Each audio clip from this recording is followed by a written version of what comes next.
When the light depth really hit and had a large impact on cultivation practices throughout the world. Soon after that, I developed Crohn's disease and my life became, quite frankly, looking like it was over. Incontinent, rectally bleeding, unable to leave the house, and I was on a drug called Pentasa, which threatened my kidneys, and inside my body, I didn't feel as if I was sick. I didn't feel like I was ill. I saw two very expensive surgeons and NHS, and nobody said it could be cured. I did my research, I found cannabis, and I was completely cured within 18 months.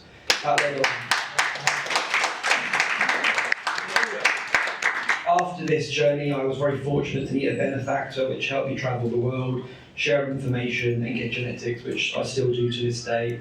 Something which isn't talked about much is cancer, and this really upsets me. People talk about cancer in terms of end-of-life care. It doesn't have to be end of life, it can be a complete turnaround. Everyone seems to be scared to talk about the cancer, and I just want to spend 2 minutes on that, if I may, for GMP. So my friends of mine have been using legitimate material to help cancer for more than 18 years. I personally have just had my father-in-law cured completely of a terminal leukemia, 80-year-old male who never consumed cannabis in his life. If anybody wants to see the oncology, they can contact me after the event, and they can also contact the hospital for verification. That's a 450 white blood count down to 0 in 6 weeks. I'm very good friends with Rinus Bettemar in Holland, who has treated more than 30,000 people, and he's never seen that in under 10 weeks, the average being 12 to 14. 53 people with helped, or my partner in that side of the business. There have only 7 fatalities, and 3 were children under 7. So the success rate is not a case of can we help, we typically do. Now, what's very exciting me about this latest performance is we're using South African sun, where the sun touches the leaves, with a retractable structure. That's rooted in mycelium soil designed by my partner Lawrence at Curry Green, and that soil has produced a perfectly legal medicine, which they're able to sell on to other people. How those other people choose to process it into what type of healing oils they want is their concern. I'm not involved in that, but as I said, those people have given my father-in-law a process which was done in 6 weeks. Anybody can have the data. So that moves me on. So I came into the regulated market 14 years ago. I've operated in 4 countries. Spain was my first one, CBG for extraction. Then I moved to Geneva to sell clothes to pharmacies. Then to England where I did R&D. And I was essentially asked by an MP for a $50,000 bribe per year to do that, to which I said no thank you and moved to Africa. Operating organic living soil and indoor from November. Yesterday I did a small speech on GMP with Ben and Snooks and Linda, and this country has been dominated by one man so far who's been very, very fortunate enough to have the access to Europe by GMP material, and sometimes that material isn't ideal. We have a very high standard, and if you visit my LinkedIn you can see the endorsements from industry leaders. I'm bringing my teams from California and Europe down to Africa, and we will be producing some very high material which will be EU GMP'd here in Cape Town, and if anybody wants to visit, we can arrange a group tour within a month. It's a very, very expensive facility, the most advanced in Africa, which will allow us to import. We have been criticised as being like the white demon by certain groups coming in to do this, but I've publicly stated that this GMP is only for small batch, local people, and we will help with the regulatory work getting the material into the marketplace. Obviously it's a full profit model, and the owners have also allowed us a philanthropic section, which we discussed yesterday about getting the ponderweed, local ponderland materials, and Zulu material, and any other groups that wish to understand how that regulatory process works. So whilst we are a full profit business, every single year there'll be increasing amounts of allocation for locals. Ben and I have been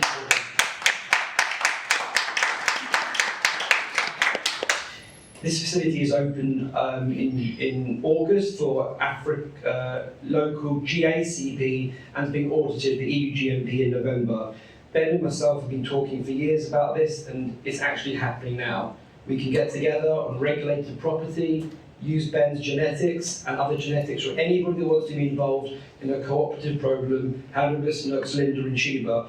This will mean that as a collective effort, we can legally, for the first time, as I'm aware in history, have custodians like Ben work through a regulated farm such as ourselves, use the community leaders like Sheba, to get material into Germany and into small pharmacies that aren't looking for compression weed but understand the healing nature. Groups such as Nexo Pharma, which are 5th generation pharmacists. At this stage, and with the data that people like my group have gathered, maybe one day we can talk about the C word without fear of prosecution. Ben has trusted me for 2 years, as many people have in here. I'm very honoured to be part of your country. I'm not going to go anywhere. I've got a Zulu child. I'm here to create a future for her and other communities like hers. I am Ben.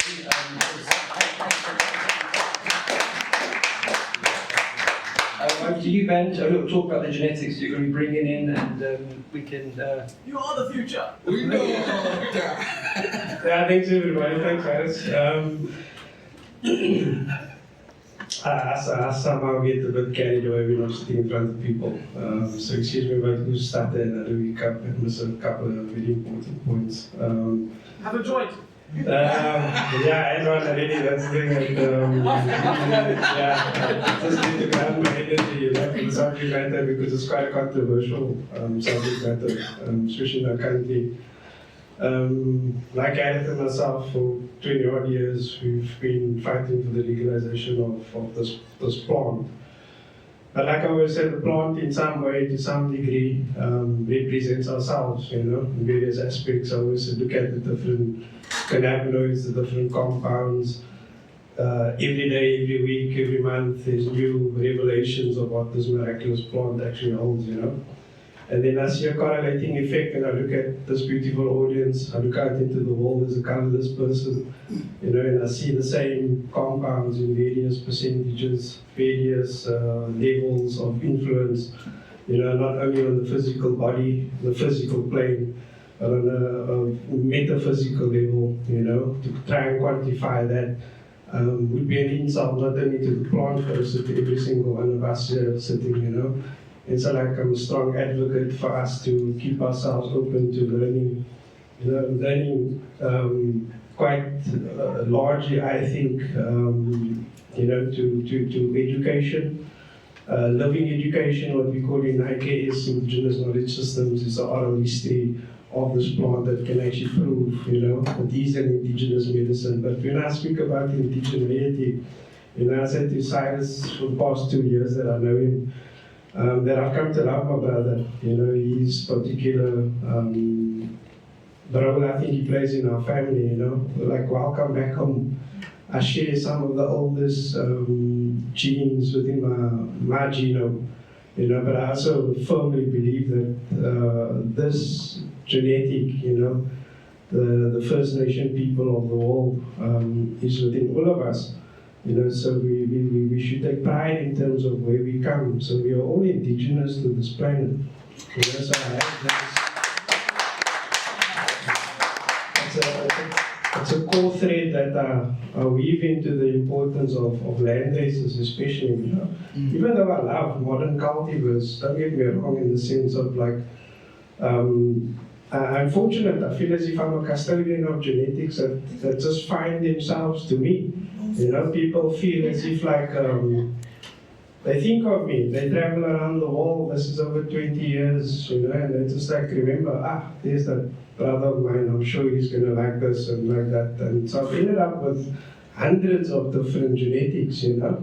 And it's been a journey where I've needed to plot them out. I've needed to look at them in a very metaphysical way, because I'm firmly, you know, and I always say to the production guys that if you're a born farmer, you know, and that's the key word, when you're a born farmer, it's a level of sensitivity that I think a lot of people don't understand, you know. I was looking at my brother Corbus there and what he's going through, and I said it's a calling, you know, it's something that you wake up and you feel impassioned to share this ability, this very, very humbling approach to life, you know, like, because if you have an ego as a farmer, like you Mother Nature will humble you in a way that you can release this you know? So we just was my recent experiences with a lot of these new, I call them deserted genetics, you know. They're not as robust in certain ways, you know, especially when it comes to pest management, certain pathogens. I found that they're susceptible to these new, and I think there's over like 30 different cannabis-specific pests and diseases, But when I put them next to land races, my land racers are smiling there as if like they're on some natural steroid, which is the mycelium that Cyrus is talking about, this deep ecology, this deep respect for mycelium, like an unseen power that gives us everything that we know as life. We were housed at this the University of Cape Town, but where we find ourselves is in the Cape Floristic region, it's a World Heritage, UNESCO World Heritage Site. The thing that I find of tremendous wealth here, you can look at the medicinal plants, they're endemic medicinal plants, only found in this region. They're only producing plants. You got your fynbos plants, you got your very resinous producing plants. But the thing about the soil is there's just about zilts of a nitrogen content, But you have mycelium, you have different, I would say, bacterial forms, that specifically has evolved in this soil ecology for millennia. So it's given us this treasure chest. I mean, it's the richest and most diverse plant kingdom in the world. Like we have like a few thousand found within a small space. It's so diverse.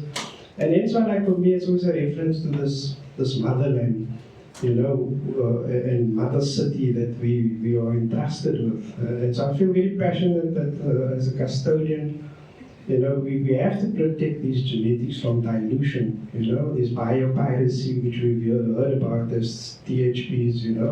A lot of our medicinal plants are fauna, flora. A lot of our very unique insects, these kind of things, all part of our ecology are being stolen. So I'm very hesitant that we're going to get to a point in genetics where a lot of sharing, and this is the thing of the global cannabis community, we just love to share, but in that sharing it's sometimes detriment to our own sovereignty, because, we always like wanting to invite the world to our shows and not realizing like what we have, and we got these amazing genetics that is yet to be studied, and that's what I said to Cyrus, we have this opportunity now, where before we've tried, unfortunately we never got to this point, where we needed somebody that understands the rigidity, the rigorous schedules of GMP, EU GMP, to get this, which I know and which I firmly believe is good, clean product, grown under the African sun, grown in a living soil, that gives you various forms of metabolites through this ecology within the soil, because I've seen this where we've done specific tests, there's 9 different provinces in South Africa, 9 different dictates, epigenetic signatures in these provinces, and I've been fortunate to share this all over, and they yield different results.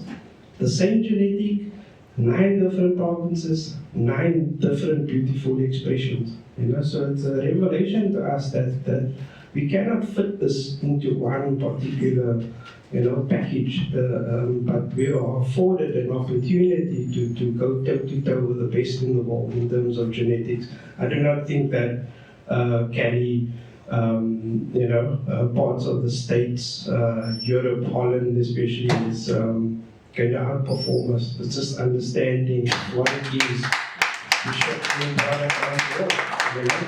So for me, that's where I stick to my lane. Genetics is my custodianship. I find my brother sitting next to me, he's been chosen. I always say that you have a calling to some degree. Our ancestors are living within us. They're moving in this time, they're looking at the world that's been spoken about through all prophecies. All indigenous people know this is the time that we're in. We are gathering the rainbow children. To me, this is the rainbow. It's not just us as South Africa. It's the world, So the biggest thing for me is THP, sorry, and I'm like a flowing river once that initially comes so gone. So please forgive me. But what I focus on as a THP with genetics, especially, Dr. Gallo will know for the last, I don't know how many years we know each other. I think it's 7 years this year. And when we've spoken extensively about, as health practitioners, we always put our patients first. Me specifically, I think it's a blessing in disguise that I got asthma. So I'm very, very sensitive to what cannabis I smoke. I'm very, very introspective in terms of the terpene profile, the type of cannabinoid structure of strains. I can tell you within one draw whether this is for me or not for me. You know, it's a perfect calibration instrument, you know, for one's intuition, but also one's physical body that tells me that I need to take heed of the sensitivity for my lungs, you know. So a big thing that I found, you know, I'm a community champion, you know, so I chat to club owners, I chat to facility owners, you know, I chat to guys that are bringing stuff through the back door onto the grey market, you know. And there was, Ben, can you give us some feedback on the genetic or this particular flower? I'm as brutal as can be from a THP, from a health perspective, practitioner perspective, you know. One thing that I did come across, people cut corners in terms of integrated pest management. Biggest thing for me is a thing called spider mites, very prevalent all over the country. A lot of people don't realize when you have spider mites and you try and treat them with whatever organic pest management program, a lot of the eggs will remain behind. You know, a lot of dead spider mites, mature spider mites stay behind. When one combusts spider mites, by the way, it produces cyanide. You know, so it's a very detrimental effect on many levels. You know, so for me, when people say organic, you know, organic is not necessarily something good, because organic in the unbridledness of how powerful Mother Nature is, she can like eat you up if you're not careful. So that particular insight into spider mites, mold, which is very prevalent in the Western Cape, or things that, you know, I get a lot of flack from my own community, the Rastafari community, legacy growers, you know, like no, Brother Ben, you're like a bit sturdy, you're a bit tight ass here when it comes to the quality of flowers, you know. Then I say like, yeah, because I'm sitting like a few thousand patients behind me asking me like, where can I get the best medicine? So I say it like that: if you're a grower, if you're a geneticist, you're a breeder, you're just somebody that's playing around with pollen, always keep that in the back of your mind. Even as somebody stepping into the space, you know, like pour your heart and your soul into it. You will be absorbed to such a degree, you will study this plant in your specific interest for the rest of your life. But that's the important part. We all have this, you know, piece of the puzzle that you have beautifully been carved to a whole. It's only when we get together, I always say it, you know, and we share our hearts and our minds, that you come to find like, sit next to Cyrus here, and I'm like, yo bro, fuck, listening to you, my brother, I just like got another bigger piece of the picture that is being shaped in front of us, you know. I think it was Megan yesterday that shared it with Shannon and Sister V. That was their vision, that was as self-practitioners, you know. We live a very isolated and lonely life out there. You know, we live in secret. I've been doing this for like 25 years. Half of my 50 years on this planet has been a secret. From my family, my friends, you know. So my sister there, I'm telling you, I'm living in a legalized area where I can finally stick out and take pride of like, fuck man, I can just speak about cannabis in the open, but I boast about it because I said to the ladies yesterday in the wellness group, you know, like, don't apologize at whatsoever. You might find yourself, Kelly at the back there, I said, you might find you thinking you're alone. No, you're just a light bearer. We got this teaching, sorry, Cyrus, I'm carrying on. We refer to this thing as the communal fire. Okay, we always speak about more fire, you know, like as the fire movement, but what fire symbolizes from an IKS perspective is the communal fire. You'll see our communal structures are always circle, you know, we live in circles, life is a circle. But in the center of our communities, you will have a ceremonial fire. In our sacramental spaces, Rastafari, the Nyabingi fire means that you come to the level of sanctity, you know. But before you can enter the holy place, you have to transmute your sin. And when I say that, you leave all your problems, your stress, your family, everything, and you put that and whatever stresses, into that ceremonial fire, and that fire purges it. So that once you step away from it, you feel lighter, you feel cleaner, So the fire is what I'm talking about, We're coming to this place. She's pulling us from all parts of the world, She's uniting us, and she's saying, you need me more than what you think you need me. Do you need high THC for pain? Do you need high CBD, astronomical levels for certain diseases? Because for me, honestly, like I've been looking for high THC or like most of us smoking, the art of smoking, I've come across like high CBD strains, balanced CBD. Now I'm trying to say to my elders, like, yo, elder, these high extracts and stuff that put us to bed nowadays, we need to look at CBD, balance cannabinoid profiles, because there's something else there, So that's why we need our medical community. We need people like Dr. Gala to work and transmute the language so that she brings it to the fire. Now Doc is here, whoever, now Doc is standing and she's got a little bit to add to the fire gets bigger, we all come closer. This is the knowledge sharing part of it, this is where as a family, we look to the elders in terms of knowledge to guide the youth, which I felt impassioned with our sister over there, I feel very good in my heart that here is the youth now willing to carry on, and that's really where I see the future. We cannot fight with these old politicians. There's no fight needed. We need to look towards the youth, that's going to carry us into the next generation. Thank you, Ben. Something which I've just realised that I have a lot of very large off-takers coming down from North America now, and there's a project that I think could be, I'm not privileged enough to say all the information, but there's an illness that's recently been proven to have benefit from THCV. So if anybody knows anybody in the rural lands that's got high elevation, I would suggest they talk to Brother Ben and look at THCV as a minor cannabinoid, because I know that I know exactly what ratio is required. I'm not allowed to talk about it, but this will help a household illness. So if your landrace strains can produce a high THCV content with a low THC, and if you know someone at high elevation, I can put that straight into Canadian pharmacies. So the speaker before was saying how the big pharma might be coming. It's not just me with GMP. I think, Tim, that there's probably 5 companies this year that are coming on board. If there's lots of small companies that have GMP, that would be a pushback to the big pharma. If there's 5 or 6 down here, it won't be attractive to them. Africa is not a hostile place for big pharma, and certainly not for cannabis. So the more they see people coming down, the more they'll be rejected.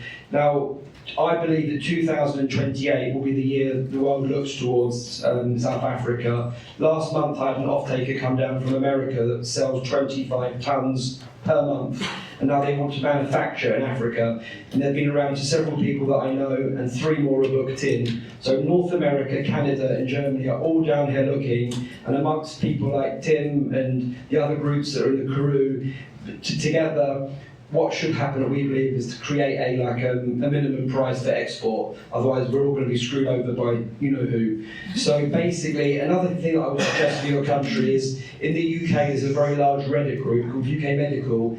They've become so powerful now, they can dictate who and what is bought and sold in the UK with their voice. So if anybody's got large communities, they need to bring that into the conversation. As mentioned yesterday, I'll be delivering a philanthropic project this year, and every year that will grow year on year. And that's my thank you to having me. Thank you for having me in your country. Thank you. Thank you, Sean. Thank you very much, Cyrus, and thank you very much, Ron, again. I love your calmness. It's beautiful. Thank you very much. Okay.